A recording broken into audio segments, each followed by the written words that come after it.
Thank you very much for the warm welcome. So let me share my screen. Just let me know whether you can see my screen. You should be seeing a Yes, ma'am. presentation. We can see the screen, ma'am. Right. Yes, so before we go into the main section of this session, which is about CV writing, let me give you a very brief intro to Exactpro.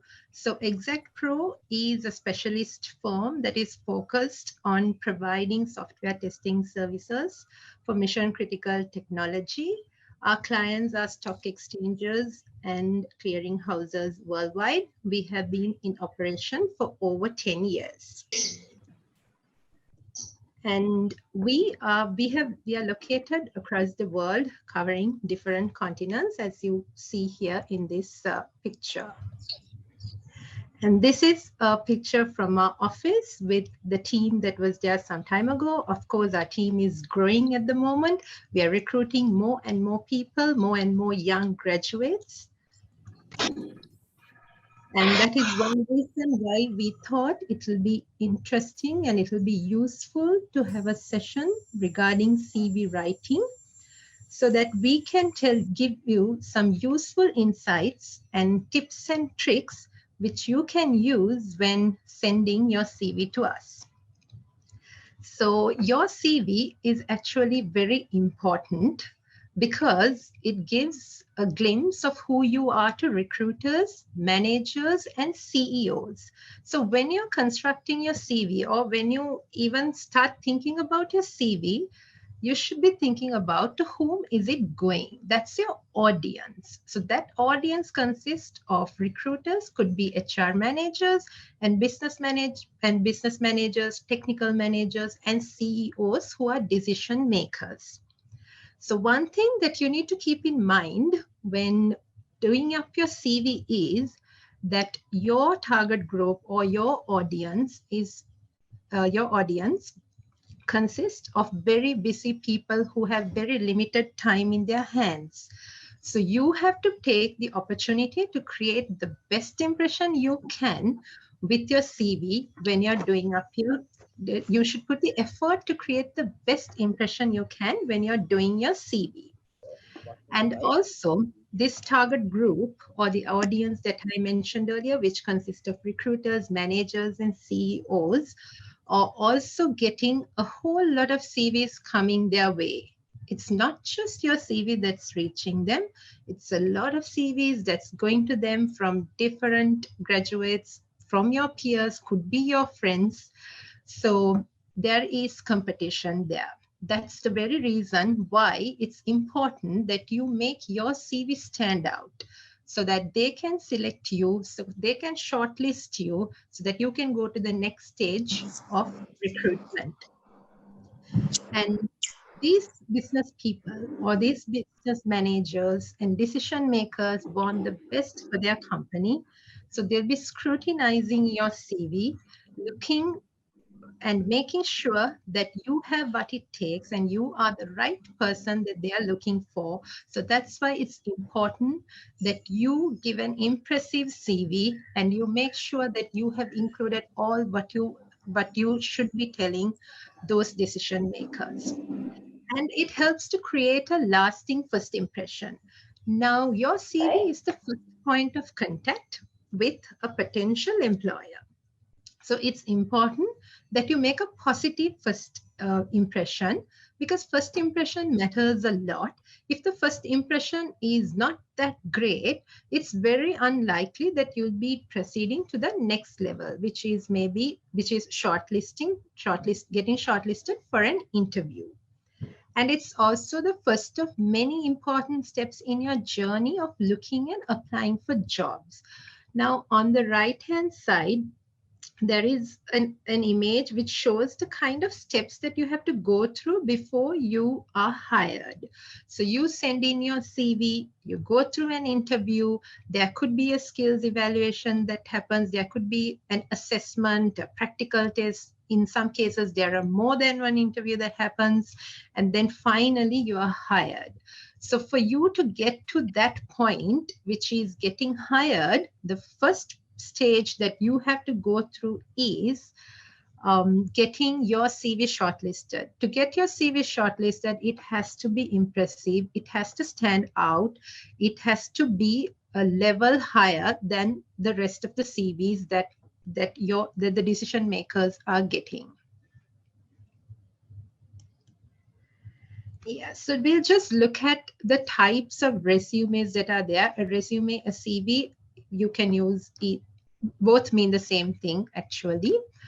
So the first type is the chronological one, which focuses on the order of events, which really puts a lot of emphasis on what you have done, where have you worked, when did you do it. Like, it's very much detailed about your educational qualifications, when did you get it, which school did you attend, and afterwards, if you have worked somewhere, where did you work, from which date to which date. So it's like a diary. It lists all the events in the order that they have taken place, in the reverse order, which is the most common method that we use now. For example, whatever that you have done last comes first. If you are an undergraduate at the moment, your undergraduate degree is what you would put first, and then you'd be going to your school qualifications.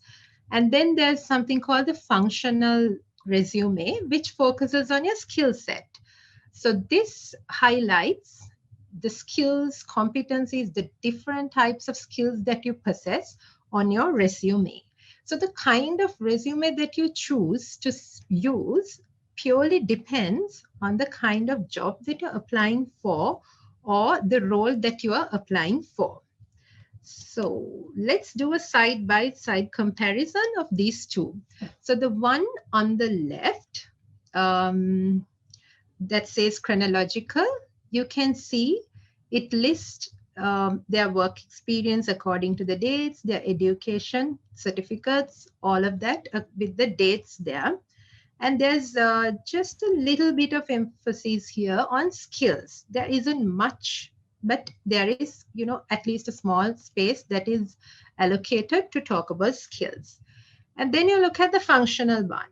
The functional one looks almost like the same, but you can see how much emphasis has been given to competencies.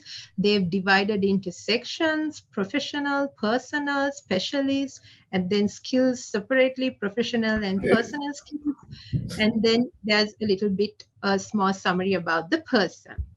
So these are like the two main types of resumes that I used. And these are like the main differences between these two types.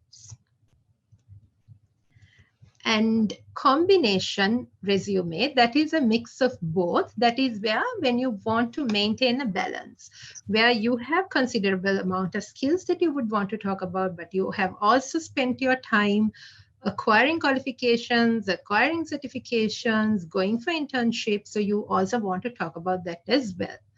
And then resume with a profile. This is a profile. This is a resume which includes a statement of what you have done, what are you looking for, what are your strengths, what are your interests.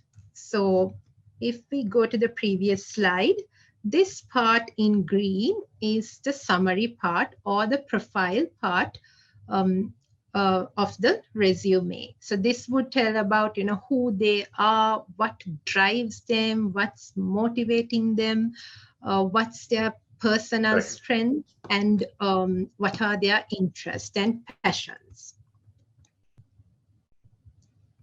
Yes, so before I go into this section, I'd just like to remind you that if you have any questions at any point during this session, please feel free to send in your questions as a chat message, and we will go through the chat section and answer those questions. In fact, we do have a very short question and answer time towards the end of the session. So in case, but you don't really have to wait till we open for questions to come up or ask your questions. Please start sending in your questions whatever that you questions or doubts or gray areas that you might have, and we'll be very happy to answer those. And moving on to elements of a CV. So elements of a CV is the parts that are included in a CV. So on the right side, you can see there is a CV that has a photo that mentions the name, a summary, experience. They have listed their education. And here you can see they have also included their hobbies, which I said you can include it could be hobbies or interest, and then language skills, other skills, and then their contact details. So this is basically how a CV would look like. And when it comes to a CV, it's always good to keep it within 2 pages. So if there isn't much experience here, yes, you can definitely complete the CV in a page itself. But if you have been working in different places, or if you have like 20 odd years of experience, then you might need some more space to elaborate on that. And that's why it might go to another page. So let's see what goes into each of these parts. So first we have the summary, that is who you are and what you're looking for. So when you say who you are, you can describe yourself enthusiastic, passionate, energetic, but whatever you use, just make sure that it's honest, it's real, it shows or says who you are. You don't need to copy whatever that is given here in this template and put it there, because we saw in one of those earlier slides, after your CV is shortlisted, next step is your interview. So the panelists in the interview would have definitely gone through your CV, and they are going to be matching that information. So if you have said that you are passionate about something and you don't show that passion when you actually come for the interview, then it kind of disappoints the panel, which can lead to you not being able to secure the job that you have applied for. So be very, very honest about it. And there's no harm in saying who you are. So enthusiastic supply chain specialist, that's what it says here, eager to contribute to team success through this and this. So you talk about that, what are your interests and what is your idea? What are you bringing to the table? So that's what you should be highlighting, and also talk about your interest, your passions, and your strengths. Like you could be having special skills, mention those there itself. The reason is the summary is sometimes the only thing that someone who is going through a CV would read. Because if the summary is good enough, if the summary is impressive or attractive, that's when they'll go on reading the rest of the CV. If the summary is not that great, it's very unlikely that they'll move to the rest of the CV, move on reading to the rest of the CV, simply because I told you the people who are getting your CV, people who are going through your CV, don't have a lot of time in their hands. They have very limited time and they're looking for the best talent. So it's very important that you add a good summary, because this summary also helps someone who is reading it to understand your personality to a certain extent, or whether you have the ability or the desire to learn, what kind of learning style would work for you, what would motivate you, how should you be managed, how should your future boss manage you. All of that information, all of those little things, they can understand by simply reading your summary. So make sure that you are adding a very impressive summary, and also make sure that it shows who you are, the real you. You don't need to be somebody else. You don't need to copy straight from a template and put it there. Just say who you are, what drives you, and what are you bringing, what makes you special from the rest of the crowd. So that's what you should be telling, and that would make whoever is reading your CV to get hooked on, and then they'll go on reading the rest of the information that you have added in your CV. So there's education that is added. where you will add academic and professional qualifications. Professional qualifications don't come under experience, it still goes under education. So here again, you will add it, you will add whatever qualifications that you have, and make sure that those are all that you are adding accurate information. For example, if you are in the second year of a 3-year degree, you can mention that you are doing the second year. You don't need to say that you have already received the degree, though you have enrolled for the full program. So be very honest about information that you are adding there, and include where you have got that qualification from and when. Then comes work experience. If you already have work experience, you can include that. But if you don't have work experience, it's okay to include internships and industrial placements that you would have gone through during your undergraduate study. And in case you don't have work experience, but you have only educational qualifications, it's still okay for you to skip this work experience part. But in your summary, make sure that you show that you have interest to learn, because everyone is going to have a first step somewhere someday.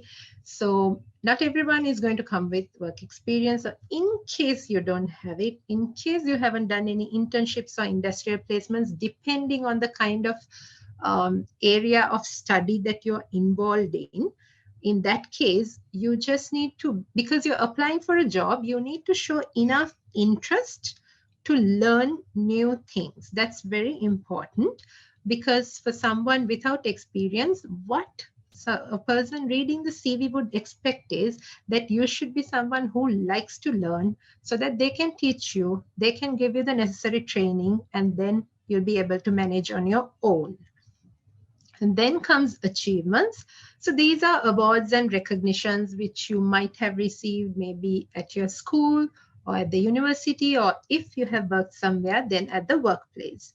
And then don't forget to include your contact details. When it comes to contact details, we include everything like the name, the email address, the physical address, the phone number, and if you have a website, then that, and if you have a LinkedIn profile, then link to that. So all of that information, just make sure is up to date and accurate, because that information is what the recruiter is going to use when they are calling you for an interview or to inform you that you have been shortlisted. So here we see the summary here. This is, I took this from a sample CV. So this is how a summary would look like. It's not much, but it tells who they are and what they like to do. Like here, this is for a child care for children with special needs. So it says, I'm a loyal, caring person that loves to make a difference in the lives of young children that are lagging behind by personalizing proven methods. So it tells about who they are, and it tells what they love to do and what they feel is their mission or their call. And here you can see it, there's education included and there's experience. And skills on this side, on the left side of the CV. And then there are contact details added at the bottom. So this is it. So these are the elements that would go into, that will be included in a typical CV. And on top of when it comes to skills, you can also divide it, say soft, technical, like earlier we saw there was professional, there was specialist skills. So you can divide it and you can show it as it is. And then projects, if you have got involved in any local or global projects, then you can include that information as well. And then comes the part which gives the referees. So you can see at the bottom, the last bit is where that's the last part you would add in a CV. That's information about, say, 2 non-related referees. if you don't know anyone, it's okay not to include. And you can always mention that references or referees are available on request. If you're including, you can include either an academic reference, say someone who has taught you, a past lecturer, a supervisor, someone like that can be a good reference. And if you have also worked, say you have interned somewhere, you have gone for some training, you were there for some months and you know someone working there, then even that person can be a reference. And when you're adding their details, make sure that you have already spoken to them and that they are informed about you. Yeah, so I'm just going to now compare compare against a typical vacancy added on our website. So if you go to our website, exactpro.com, the careers page, you can go to that page from this main menu here. And there you can see there are some current vacancies as well in the Colombo office. So I just picked one such vacancy and we'll just go through the requirements here and we'll see what goes into which part. If you all can, I'm trying to ask a few questions here. So if you all can unmute your mic and speak, it will be great. I will not be able to check any chat messages now at this point. So if you can speak up, please do. So here in the requirements section, it says, please send us your CV if you have technical, university or college education. Where do you think this would fit in on a template like this? Can someone speak up, please?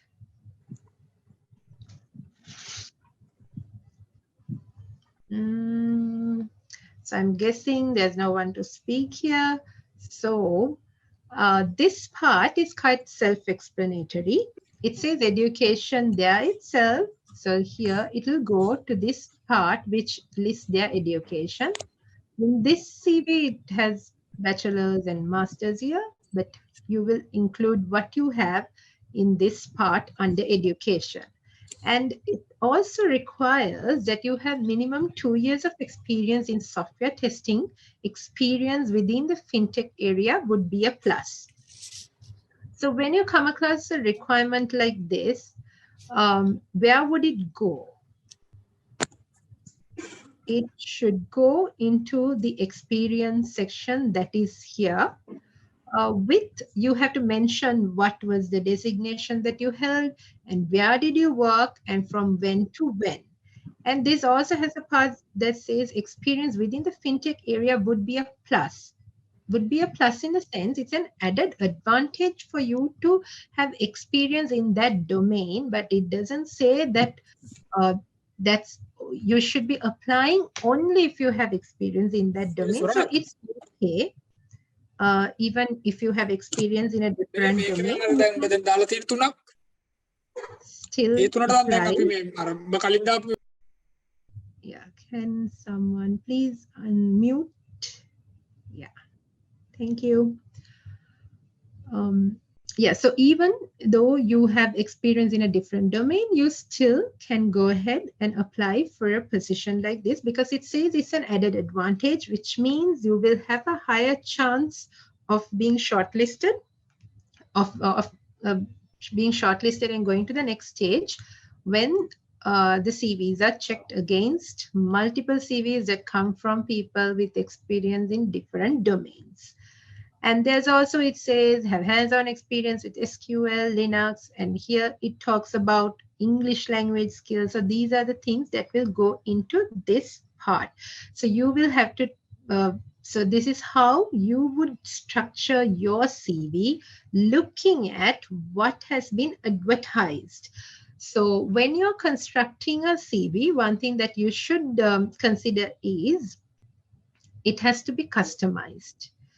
For example, you have listed a set of skills here, and the skill that we are looking for here, it comes just last or one before the last. Then in that case, I told you people who are reading a CV don't have a lot of time. They might not even go through the entire thing.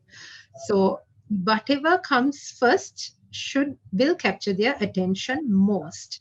So please try to, when you're applying for positions, so if you're applying for a position like this, then make sure that whatever we have required here comes first here, so that you are easily spotted. You're easily spotted as a person having the skills that we require, and that will lead to higher chances of being able to move to the next stage, getting shortlisted, going to the interview, and eventually getting hired. Yes, so now we'll move on to the look and feel of the CV.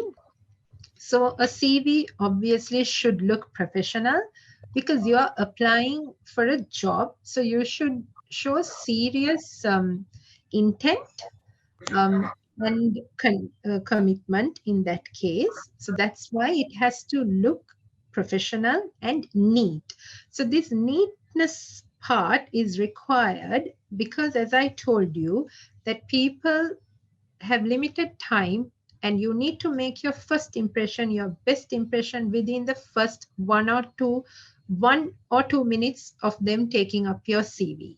So that is the reason it has to be neat. It shouldn't have, now as I showed you earlier, now you can see they have nicely divided this CV into sections. There are parts that are in bold, and here it's in italics. So this is how they have put it in a very neat manner, easy to read, easy to locate information, and there is consistency throughout. For example, when they have listed experience, the positions they have held are marked in bold, written in bold and underlined.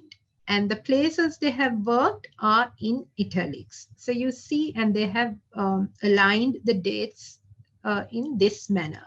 So this is how a professional and neat CV should look like. It will also give a message to the person who is reading it that you have gone an extra mile. You have put in some effort. You have taken the time and effort to actually produce something that is very easy to read, that looks nice and impressive. And keeping it concise. So keeping it concise is, again, I'm going to the same example. You can see they haven't written much here.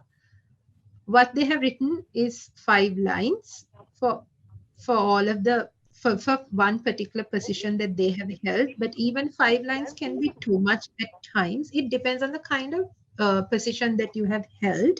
So where you keep it very short with short sentences. Short sentences doesn't mean that you just put, like, just 1 or 2 words, but break down your sentences so it's easy for the person who is reading it to read and understand. And yeah, so easier to read is better. The easier to read means they understand it sooner, and there are high chances that they'll be impressed and help you move to the next level. And you can incorporate colors where appropriate. So let me show you an example.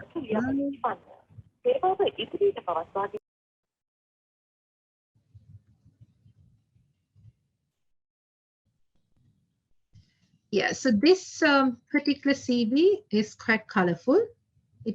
There are some colors included here apart from black and white. And even this one has 2 additional colors, and so is this one. So you can include colors where it's appropriate. For example, you shouldn't be including a lot of colors and making it difficult for a person to read at the end of the day, because your objective is to get the attention of the person so that they'll continue to read the document that you have so carefully prepared. So at the end of the day, you shouldn't be cluttering it with too much of colors, splashing it with colors that it's very difficult to read the text that is there. A classic example is this here again. Why I'm saying this is, it's not very easy to read, but it looks nice. But your main objective here should be making it easier to read and not exactly, the best looking CV. And then you can include a photo, which is optional. There are some places who will ask you to include a photo. In that case, it's compulsory to send in your photo. Usually they will ask for a specific size, a passport size or a full length photo, depending on the job that you're applying for. Then in that case, you'll have to stick to those specifications. If not, even it's good to include a photo, because what happens is when you include a photo, it uh, it it already creates a connection with the person reading it. It's like they have already met you. Maybe they have met you virtually. That's the kind of feeling it gives when they have already seen your face on your CV. And one thing that you need to consider is, while you're making your CV nicer and neater and concise and all of that, that when it comes to looks versus quality of content, it's quality of content that wins. For example, you are making like a very nice CV with the perfect headshot, nice font, very neatly structured and all of that. But if the information you have added in here doesn't at the end of the day match with what is required, there are still it's still not going to work, because the person who is reading your CV, the decision makers, want to make the best decision for their organizations. They're looking for the best talent, so they'll go for the best fit. So that is why, while you focus on the looks of your CV, also don't get distracted and forget about the quality of the content, the accuracy of the content, and the relevance of the content that you are adding into your CV. So to make your life easy, actually, there are some tools that you can use to create nice CVs. So one tool like that is Canva. So you can go to www.canva.com. It's a free online graphic design tool. You don't need to subscribe to any plan. You can use it without any cost, where you can create your own design from scratch if you really, really want, or you can go for a template that is already there. So here you can see this is a free account, by the way. So that itself gives me a whole lot of options. There's so many here. There's about more than 100 that I saw. So you can pick and choose whichever template that you like. So you can see there's one in pink, with the headshot in the center, and then there's something like this which we saw earlier. So whichever one that you like, you can just select a template that you want and go edit the stuff that is already there. When you're editing, make sure you have to read your after editing you have to read your CV twice or thrice, because there's already dummy information added here, and that might not actually describe who you are and what you can do. So make sure that you're editing all of these. These profiles, these templates sometimes can be very attractive. The profile can be so impressive that you're tempted to keep it as it is, but don't do that. As I told you earlier, you have to showcase yourself, who you are and what you can do. So please take the time and effort to change it. And then the format of a CV. So the standard structure is summary, education, work experience, special achievements, skills, and reference.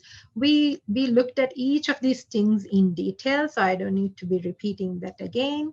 And these are some sample CVs that I took, which you can also use or adopt when you're doing up your own CV.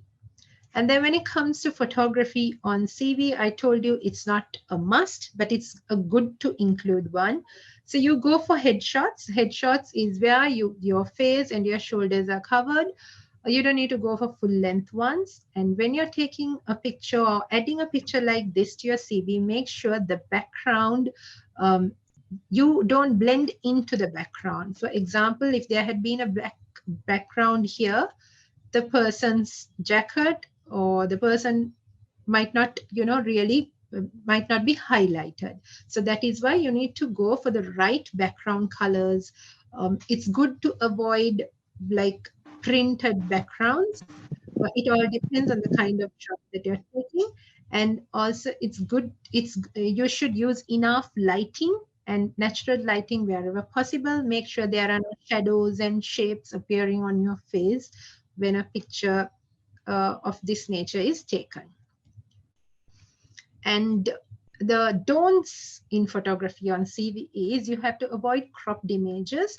By meaning cropped images, I'm referring to, say you have taken a group photograph or you have taken a photograph with a friend and you are trying to crop yourself out of that photo and include that photo here on your CV.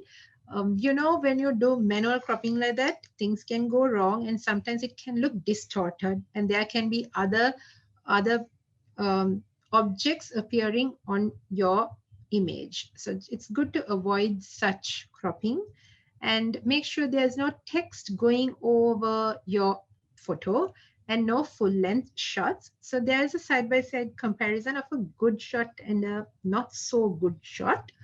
So the first one you see here is where this person is kind of blending into the background. There isn't much focus on the person because the background is too dull or too light or is very much similar to what the person is wearing. Whereas here you see there's a jacket in a contrast color that is worn, so it gives it automatically grabs a lot of attention, and of course the person is smiling. So it's good to actually put a photo that that shows the natural you. You don't have to look like you're applying for a passport. You can put a natural looking photograph on your CV. And then there are a few tips for success. This is just like a small checklist. So I mentioned this again and again, so I'm not going to be repeating. So be honest about what you have done and achieved. Don't overstate, don't understate. Double check on spelling and grammar. Take the time to do it. It's going to be worth it. Check twice or thrice even if the dates and awarding bodies you have mentioned on your CV are accurate. Be consistent in terms of language and style. That is where about fonts, about using bold, underlining, all of that. And then get in touch with referees before adding their details. This is a good etiquette to follow. You have to get in touch with them, inform them, get their consent to put their details on your CV. This will also help you in some way because when the potential employer gets in touch with them, they will be already informed. So it's not going to come as a surprise for them. Yes, so next we have a very interesting session that is going to be presented by Kavinda Fernando, who is the Associate Quality Assurance Manager at Exactpro. He will be sharing some very useful tips and tricks that you can use when you're presenting your CV in an interview. So over to you, Kavinda. Thank you, Krishanti. Let me take the screen from you.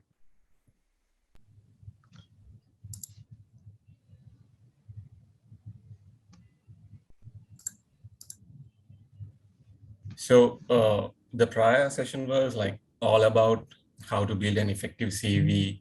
And so I'll be here emphasizing few important points that you need to pay attention on the content of the CV as well as other aspects. So which you need to be addressed when you are going for an interview. So the points which I'm going to talk about is like how you need to present your CV, how you need to be prepared for the interview, and what needs to be included in your CV and all. So that's how an evaluator, the interviewer gonna evaluate your CV based on like that. So be mind that I'll be covering these points from a QA perspective. So these are the points that I'm going to talk about today, like flawless, only what you know and only what you know. You have to talk to the point and it should be simple and clear.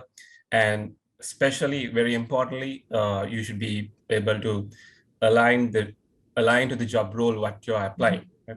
And also you need to bring your A game to the interview. So first and foremost, what is flawless? So in simple, it means like you should be perfect without any imperfections, right?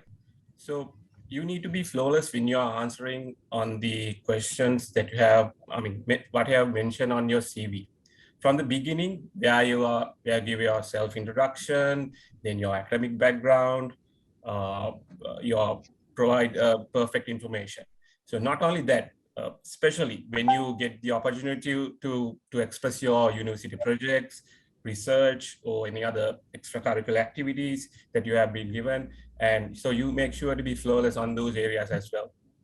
And also, even for any other questions that you get from the interviewer, so you should be answering without any hesitation.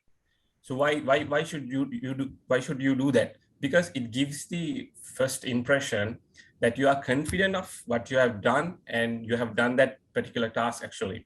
So in order to do that, before you face the interview, before you comes to the interview, you should have some kind of a mental notes, right? You have to prepare some kind of a mental notes, how you're going to address these, how you're going to face the interview, a preparation for how you going to structure the interview from your perspective.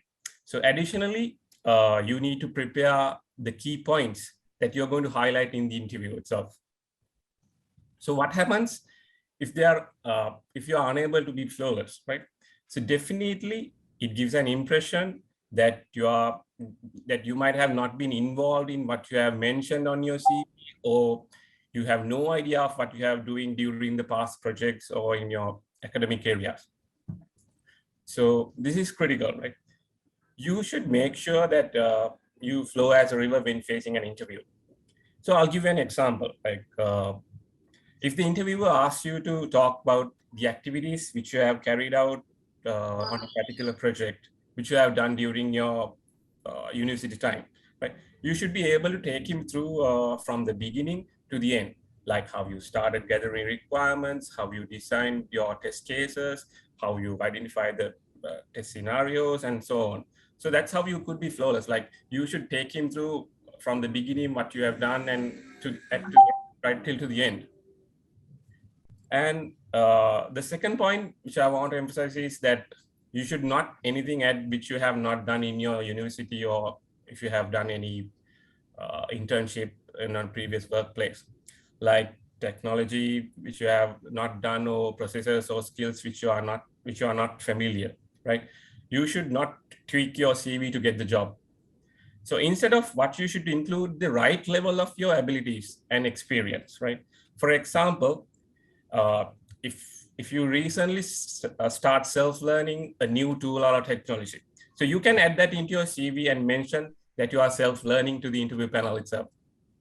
So what would be the outcome when you have added a technology which has started self-learning recently into your CV, but you're not mentioning that as a self-learning or as you are a beginner?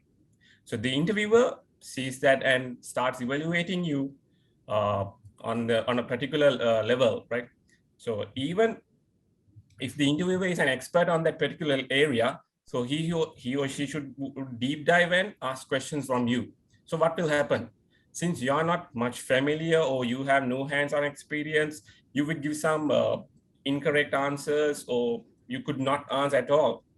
So which makes the impression that you have added a skill which you don't have into your CV. So from the interview itself, you can lose integrity with the interviewer. So also do not add anything that you are unknown as well. So just don't add in because you have seen it someone else CV, or from where you have been get it copied. And it is imperative that you add to your CV what you know about, the skills you possess. So also you should make it comfortable territory for you to be adding only what you have possessed. Then it is easier for you to answer the questions that interviewers ask from you. So I would say most of the questions, it's like don't add anything that you are not aware, or anything make uncomfortable during the interview. So also this is quite important. So this is also very critical when you face an interview. So as I mentioned earlier, mostly the interviewers will be evaluating based on your CV. So when the interviewer shoot out a question at you, so you should answer to the point rather than going around it. Like, for example, I will give you, if the interviewer asks you a question like, what were the challenges you faced during your final year project, right? So you should answering, your answer should include only the challenges that you faced. But most would say how you worked on the project and how you carried out the task, and in the meantime, saying some challenges as well.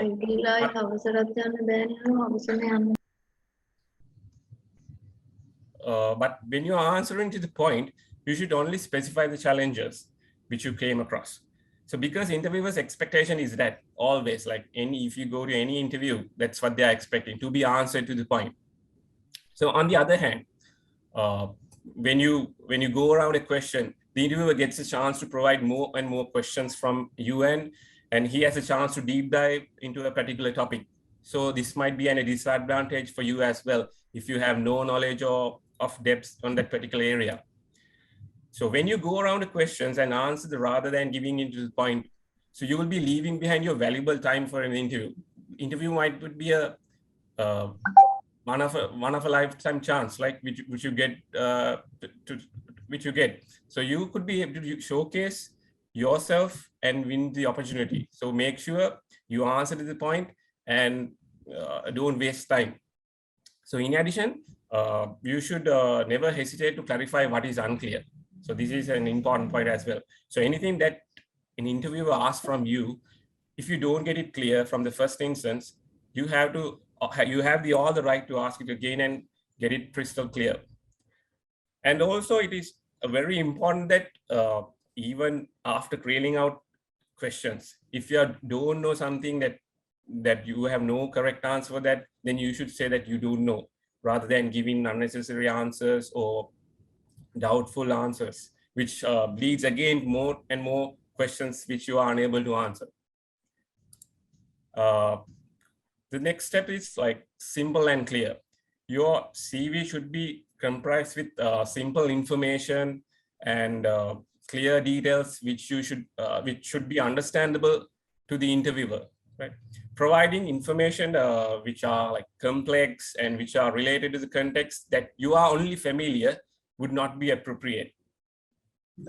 If you have used complex details on your CV, which interviewer might not understand, would pave the path to a disadvantage where he or she doesn't have a clue on what to ask based on your CV. And on the other hand, where you don't get a chance to express yourself as well, and what have you included on your CV. So also make sure that you don't add irrelevant information to the CV as well. So this gives an impression that you are not aware of what you're adding to your CV and what not to include. For example, along the way, you may have picked up a responsible service of alcohol certification, or you might have secured your craft badge from the Girls Guide Society, but you should consider whether these really add the strength to your case, right? So make sure that you avoid irrelevant details by adding to your CV. But on the other hand, your achievements like in sports, or if you have organized industry days, career fairs, or tech talk sessions within your university or college, it is important to add those and express about them to the interview panel. So I would say align to the job role. I would say this is one of the most important points, right? So your details should align with the job role that you are applying. For example, if someone is applying to a QA job role, a person who has an academic background with marketing or finance would not be suited for most of the times. But there might be very rare cases on what you have done before is not tallying with what you are looking, but there might be a success. But also, you need to stress out the key points which shows that you are aligning with the job role.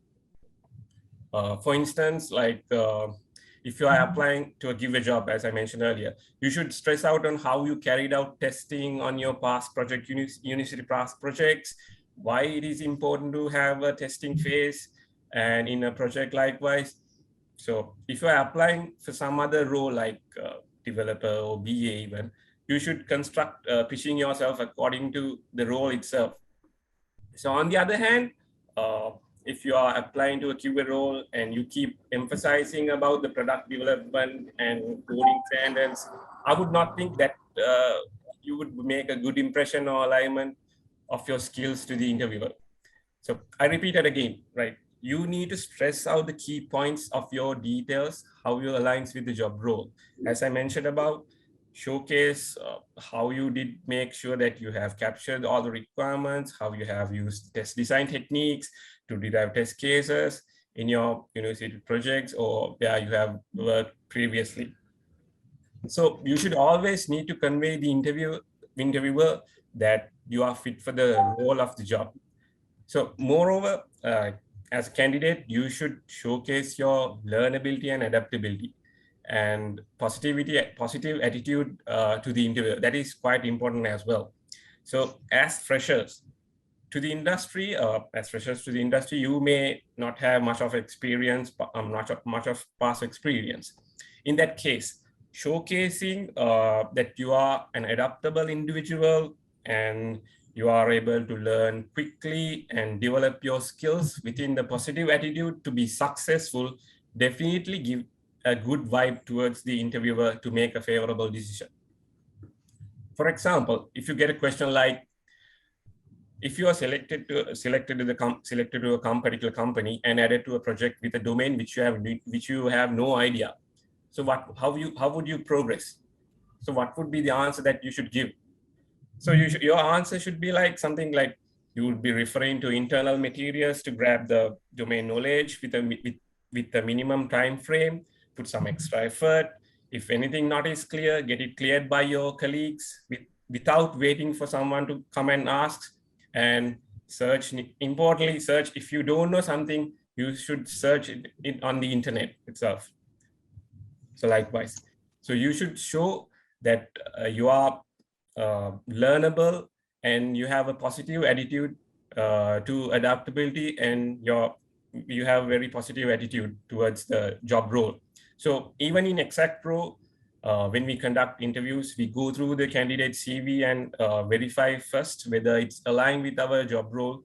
Since we are looking for engineers in quality assurance, we prefer candidates whose skills or experience match our requirements very much. So in addition, we value candidates who showcase their learnability, adaptability, and most importantly, the positive attitude to learn. So mostly with the freshers we hire, where they do not possess any domain knowledge of testing experience.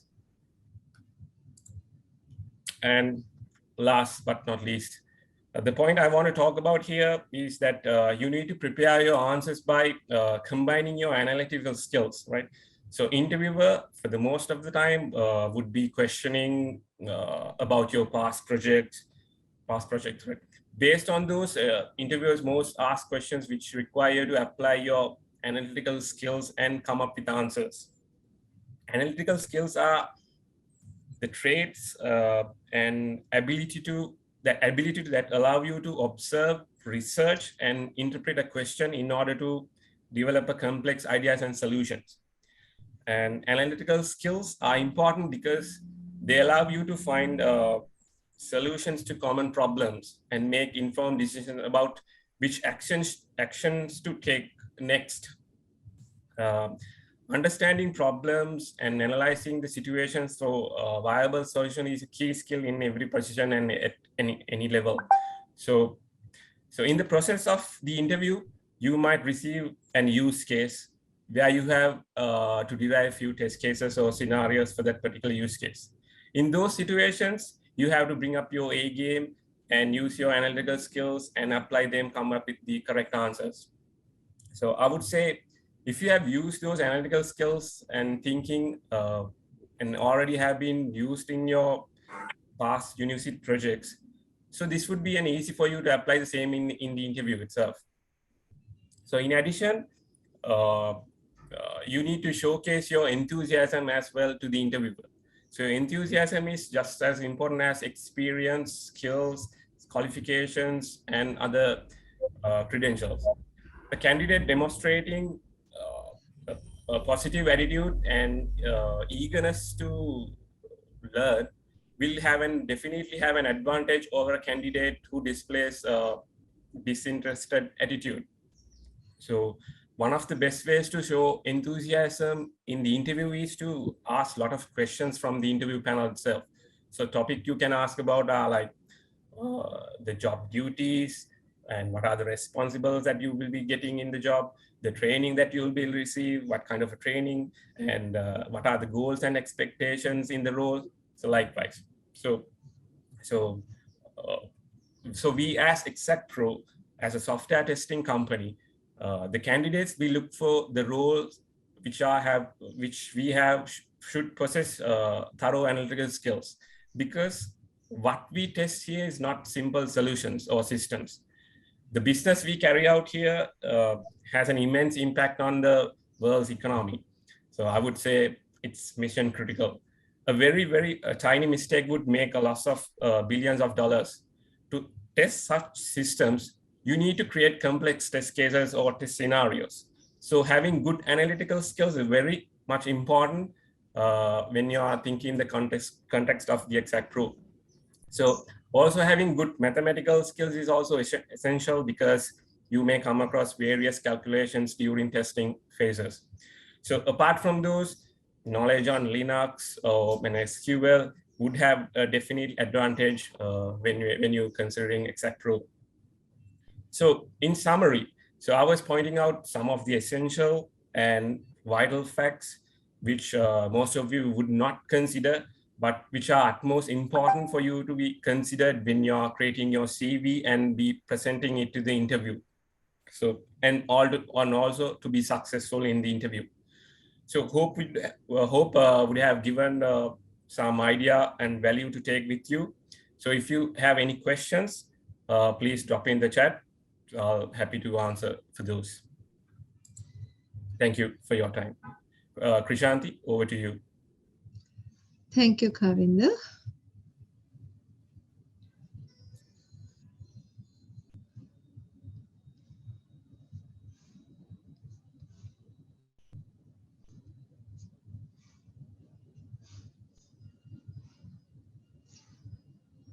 Can you stop sharing your screen, Kavinder? So I did already. Thank you.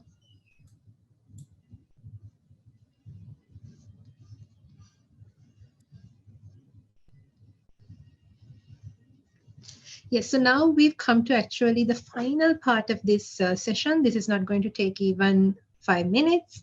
So this part is about building your LinkedIn profile. Before we go into about building your own profile, let me tell you why it's important for you to be on LinkedIn and why it's so important to keep your profile updated at all times. So HR managers, HR experts, recruiters, CEOs, business managers, all of those people would usually have the recruiter access license of LinkedIn, and they will be searching LinkedIn to headhunt for talent, to look for talent. And so it's very important that you keep your profile updated, because to make their life easy, they will be using filters. So they could be using filters based on location, based on educational qualifications. So that's why it's important to keep your profile updated. For example, when you were setting up your profile, you were just an undergraduate, but now you have graduated. So it's important that you update that bit. Maybe you have acquired a certification along the way. So as soon as you get that, just go to your LinkedIn profile and update it. And one more important thing is to include your skills there. Actually, more than educational qualifications, so it's the skills that's very attractive for someone who is looking for good talent, because they need to be 100% sure that you have what it takes to perform the job, that you have the necessary competencies. So make sure that you are also adding your skills. It's good to have your education and work experience, all of that listed there, but don't forget the skills bit, because as I mentioned earlier, your recruiters are going to be using filters. They will not have the time to go through your profile, going through it line by line. So they'll be making their search, to make their search easier, they'll be using filters. So they'll filter by the type of skill that they are looking for. And if that skill is not included in your profile, but you possess it, then you lose an opportunity there. So make sure that whatever skills that you possess are also included in your LinkedIn profile. So how LinkedIn can add value to your job search? It gives you greater reach. You are visible to not only local recruiters, but also global ones. And it gives you networking opportunities. You get to be in touch and be in contact with your peers, with industry veterans, with experienced professionals. And it helps to create connections that is just like you have friends on Facebook, you have connections on LinkedIn. And it's a popular platform, as I mentioned earlier, by recruiters to look for good talent. So it's important that you make yourself visible and present and active on a platform like that. And how you build your LinkedIn profile is pretty straightforward. There's a section for you to add a description. This description is something that you can use. You can take from your summary, your CV summary, as I mentioned earlier, who you are and what's your passion, what motivates you, what type of individual are you, and what are you bringing to the table. So that's what you would add here. And then add your photo for better results. It's not mandatory, but it's good to have. And list down your education and experience. So whatever qualifications you have acquired, you can include it there. And the experience with the places that you have worked, mentioning the correct time periods, and also mentioning the key responsibilities that you had to take on during that period. This includes internships and industry placements as well, so it doesn't have to be a work like a permanent work experience as such. And make sure dates and awarding institutions are correctly mentioned. If they are incorrectly mentioned, when the recruiter tries to do a background check, or when they try to cross-check with that organization and the details are not matching, then it can lead to a very unpleasant situation. So this is how a sample profile would look like. And the about section is where you would talk about who you are. And even if you don't have any work experience, you still can say, whom are you aspiring to be? Say, for example, this says future lawyer. So this person hasn't still completed their education, but they're aspiring to be a good lawyer. So you can also use language in such a manner to actually express yourself, your interest, and your attitude. And request for endorsements from people you know who have worked with. So if you have maybe a supervisor, university supervisor, who is on LinkedIn, you can ask them to endorse some skills that you have mentioned on LinkedIn, and make connections. That is, try to increase your network, try to get connected with many people as you can. And if you're looking for a job, LinkedIn also provides you an opportunity to add an open to work tag on your profile. Make use of this option and add it there, because the recruiters who are looking for talent will also look for people who have already mentioned that they are open to work, because that means they are actively searching for a job. And in that case, you obviously get a priority. And update your profile as and when there's any new development in your area of work, or in terms of education, qualifications, skills, certifications. Add all of those, update all of those. And the final thing is to be cautious of the image that you maintain on social media. This is not really about LinkedIn itself, but this matters if you're actually using your full name as your username on different social media platforms. For example, as an organization, there are organizations which are disability friendly. That means they welcome people with disabilities. So if you're applying for a job like that and you have mentioned something very harsh or something not so good on a different profile of yours, in case someone does a search and that turns up, someone does a Google search and that turns up, it might not be an advantage for you. So that is why it's good. It's not just when you're looking for a job, it's always good to maintain a very clean image on social media. That will save you from a lot of trouble. Yeah, so now we've come to the question and answer time, and I can see there are a few questions that have come in. Thank you very much for sending in your questions. And we will be going through this question. I can see some of these questions are already answered by the team which is on this call. And let me just quickly skim through any questions that are not answered and try to answer those. In the meantime, you can unmute your mic and ask any questions that you have, or you can continue typing your questions in.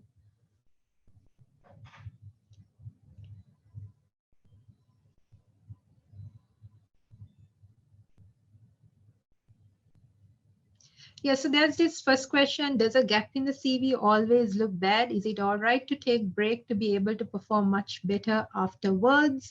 So there was a time that when you have gaps in your career that it was considered a disadvantage, but it's not considered a disadvantage anymore. There are people who take breaks for various reasons, for various personal reasons. So it's all right as long as you're honest. If there is a break, don't try to hide it. Just show it as it is. Just mention it as it is on your CV.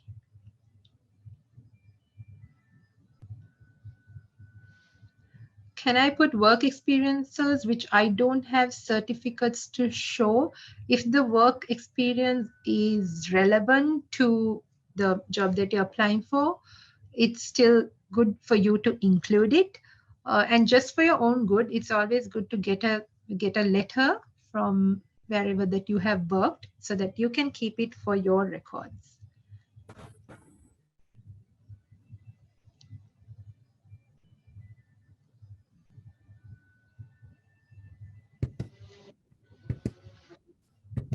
And the questions about font size have already been answered. In case your questions aren't answered, please can you... Okay, so there's a question, do we need to limit the CV to 1 page? It's good to have a concise CV. It doesn't have to be limited to 1 page, but it's good not to exceed 2 pages.